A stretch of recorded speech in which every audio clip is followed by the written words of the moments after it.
สบายดีท่านผู้ชมที่ฮักแพงนำท่านผู้ชมมาติดตามข่าวกีฬาแกว่งบุรีคำไซสนามแกว่งหลวงพระบาง12-6ขั้วเล่นคำกีฬาโกนบานทีมทรายในงานนครหลวงเวียงจันทร์พาราเกม2025การแข่งขันกีฬาโกนบานคนพิการตาประเภททีมทรายฮอบซิงชนะเลิศหรือฮอบซิงเหรียญคำในงานมหกรรมกีฬาคนพิการแห่งชาติครั้งที่4หรือนครหลวงเวียงจันทร์พาราเกม2025ได้มีขึ้นในตอนบ่ายวันที่18ธันวาคม2025อยู่เดินกีฬาในโฮมบูยองมหาวิทยาลัยแห่งชาติเป็นการพบกันระหว่างแขวงบุรีคำไซและแขวงหลวงพระบางซึ่งในรอบนี้แขวงบุรีคำไซยังผลงานดีต่อเนื่องเอาชนะหลวงพระบาง12-6คะแนนขั้วเหรียญคำไปครองได้สำเร็จเหรียญเงินแขวงหลวงพระบางเหรียญทองนครหลวงเวียงจันทร์เจ้าภาพ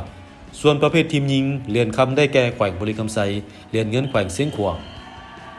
ส่วนประเภททีมหญิงเหรียญคำก็เป็นของแขวงบุรีคำไซเหรียญเงินแขวงเสียงขวาง